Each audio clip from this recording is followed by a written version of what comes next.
Ketua Umum Partai Solidaritas Indonesia atau PSI, Kaisang Pangarep menyatakan tidak masalah dirinya dipasangkan dengan Anies Baswedan di Pilkada Jakarta 2024. Sebelumnya, DPW PKB membuka pintu kepada Kaisang untuk mendampingi Anies Baswedan setelah resmi diusung PKB untuk maju di Pilkada Jakarta.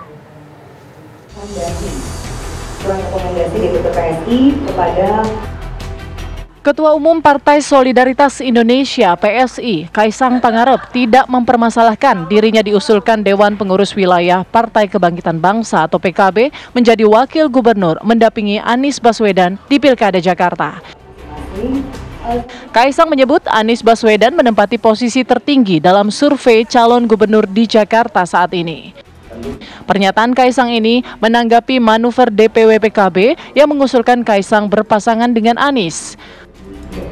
Ya nggak masalah, saya kira itu juga baik, dan kita lihat kan juga Pak Anies juga kalau kita lihat surveinya sekarang juga yang paling tinggi, jadi ya saya nggak masalah juga kalau nanti pun akan dipasangkan oleh Pak Anies.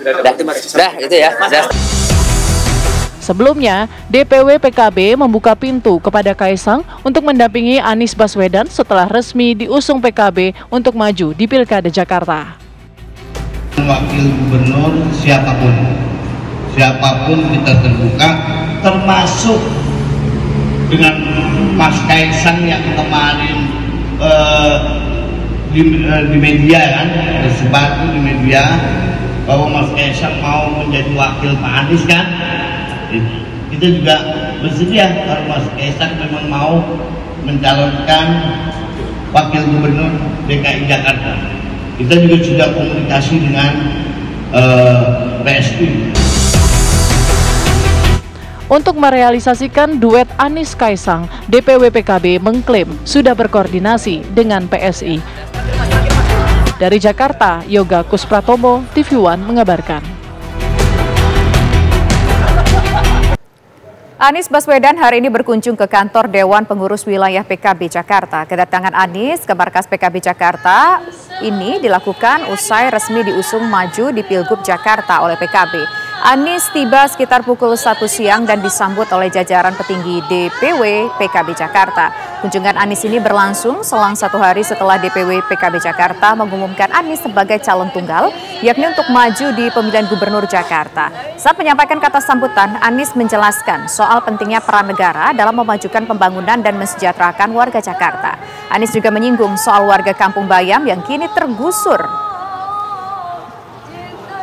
Kami ucapkan selamat datang kepada calon gubernur DKI Jakarta periode 2024 sampai 2020. Ini adalah salah satu contoh bagaimana negara menjalankan peran dengan sejalan konstitusi sekaligus dengan rasa welas asih.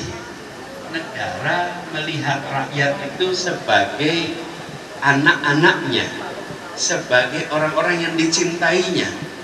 Kalau sebagai orang dicintainya, apa yang terjadi? Kita akan melakukan apa saja. Kita melakukan apa saja. Tapi kalau negara memandang yang miskin ini tidak sebagai anaknya, tidak menjadi bagian dari dirinya, maka yang terjadi kesewenang-wenangan. Kalau saja rakyat Kampung Bayam itu sedang berusaha dapat rumah kedua, ketiga, bolehlah transaksional dengan mereka. Tapi kalau mereka pilihannya adalah kehujanan dan kepanasan dan bisa masuk ke dalam, maka negara harus ambil, masukkan mereka ke dalam dan berikan perlindungan. Pak Ketua yang saya hormati, seluruh keluarga besar PKB, sekali lagi terima kasih atas kepercayaannya, terima kasih atas amanatnya. Bismillah, kita berjuang bersama untuk Jakarta. Terima kasih.